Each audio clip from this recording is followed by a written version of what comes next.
எங்கள் பேச்சுவார்த்தைகள் கட்டுமான மற்றும் பரஸ்பர மரியாதை சூழலில் நடைபெற்றன. மிகவும் விரிவான மற்றும் பயனுள்ளவையாக இருந்தன. அலாஸ்காவுக்கு வருமாறு அழைத்ததற்காக என் அமெரிக்க சகோதரருக்கு மீண்டும் நன்றி தெரிவிக்க விரும்புகிறேன். இங்கே சந்திக்கிறதே மிகவும் தர்க்க சங்கதியாகும். நம் நாடுகள் கடல்களால் பிரிக்கப்பட்டாலும் உண்மையில் நெருக்கமான அயல் நாடுகள். நாங்கள் சந்தித்த போது விமானங்களில் இருந்து இறங்கிய போது நான் இவ்வாறு சொன்னேன்: நல்ல நாளாக இருக்கட்டும் அன்பான அயல் நாட்டவரே, உங்களை நலமாகவும் உயிரோடு இருப்பதையும் காண மிகவும் மகிழ்ச்சி.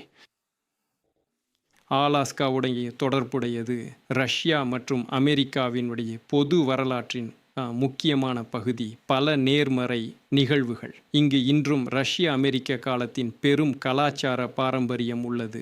ஆர்த்தடாக்ஸ் கோவில்கள், 700க்கும் மேற்பட்ட ரஷ்ய வம்சாவளியை கொண்ட புவியியல் பெயர்கள்.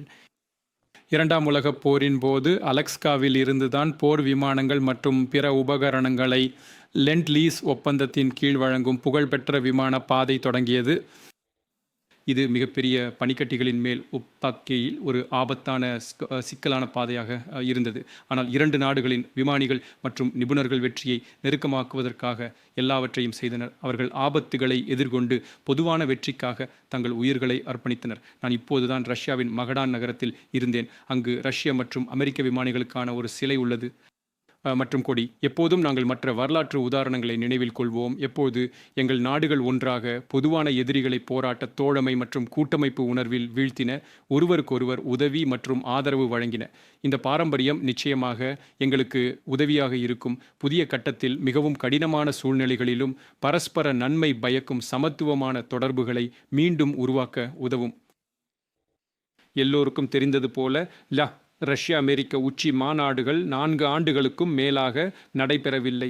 இது ஒரு பெரிய காலம். கடந்த காலம் இருதரப்பு உறவுகளுக்கு மிகவும் கடினமானதாக இருந்தது. நேராக சொல்வதானால் அவை குளிர் போரின் காலத்திலிருந்து மிக குறைந்த நிலைக்கு சரிந்துவிட்டன. இது எங்கள் நாடுகளுக்கும் உலகத்திற்கும் கூட நன்மை செய்யவில்லை. தெளிவாக எப்போது அல்லது பின்னர் நிலைமையை சரி செய்து மோதலிலிருந்து உரையாடலுக்கு மாற வேண்டும். இந்த நிலையில் 2 நாடுகளின் தலைவர்களின் நேரடி சந்திப்பு உண்மையில் அவசியமாக இருந்தது. கண்டிப்பாக தீவிரமான மற்றும் சிரமமான தயாரிப்புடன். மேலும் இந்த வேலை முழுமையாக செய்யப்பட்டது.